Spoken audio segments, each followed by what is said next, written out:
Greetings, June Allen here from juneallen.net, and I teach African-centered wellness, self-love and sobriety.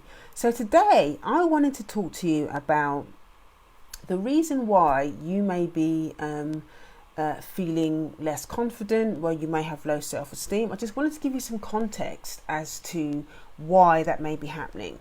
So one of the analogies that I like to share with people is the whole thing around the computer. Okay, so as African people, as black people, we have African hardware. Okay, there are things that are part of our identity, part of our culture, whether that's historical, whether that's current, or whatever it is. There are things that are part of our makeup, whether it's conscious or unconscious. Okay, so that makes up our African hardware.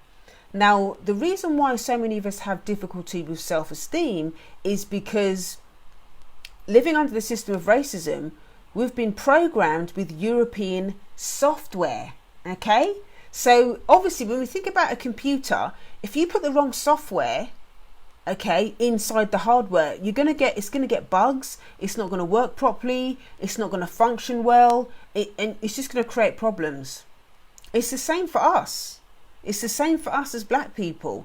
We are not supposed to be having this European software that we're having drummed into us every day, 24 hours a day, 365 days a year.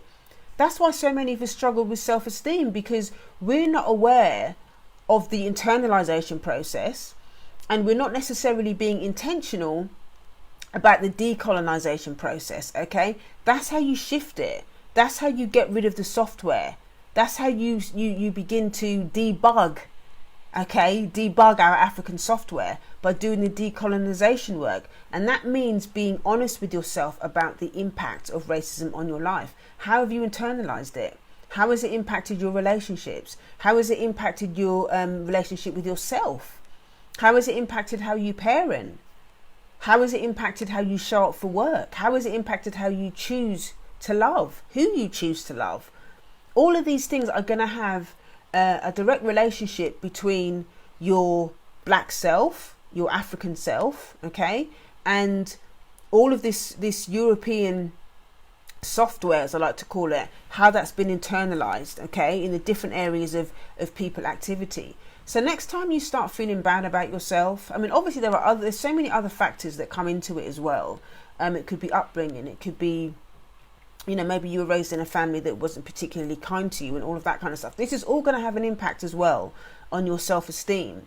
But what I want to empower you to do today is to, when you think about, if you do feel bad about yourself, if you've got really strong negative thinking, all of that kind of all of that kind of stuff, think about how being a black person, how is that part of that conversation?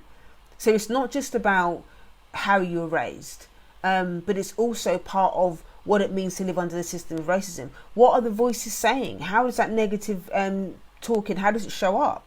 What is being said? What has been passed down through your family? How is racism internalized within your family? These are all important conversations for you to begin to have and to begin to share with your safe community, whether it's a therapist or a support group, or your mentor or whatever.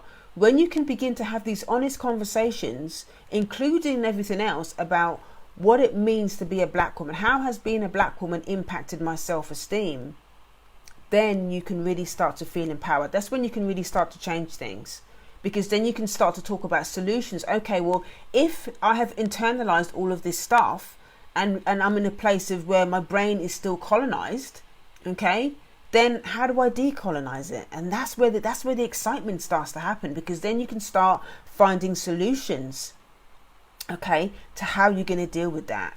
Okay, one of the things that I really pride myself on, and one of the things that I know, this is one of the main reasons why people choose to come and work with me, the reason why they come to my book clubs, why they work with me one-on-one, is because this is my gift.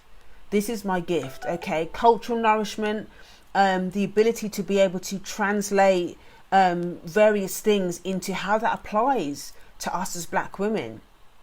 That is my gift. And I've been there. I've been through that journey. I've been doing this work since 2009. Okay, I've been doing this work since 2009. I've been exploring what it means, and I've been exploring how we can empower ourselves, how I can empower myself so that I can empower you.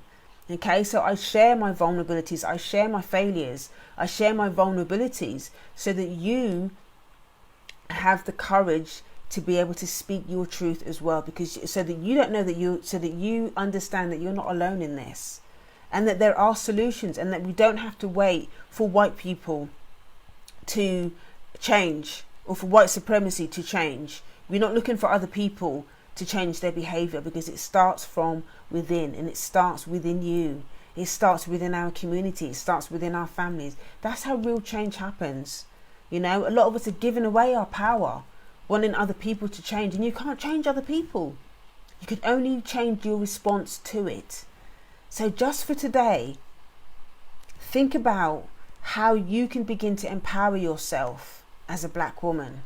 If you want more information about how I can support you, how I can nourish you, how I can teach you all of these ways to nurture yourself, how you can really begin to embrace the concept of African-centered wellness, you can click the link in my bio and go to heal.juneallen.net. That's heal.juneallen.net. That's heal.juneallen.net. You'll find loads of free information there. There's podcasts, there's PDFs, there's loads of information there for you to be able to to really begin to explore this for yourself. You deserve it.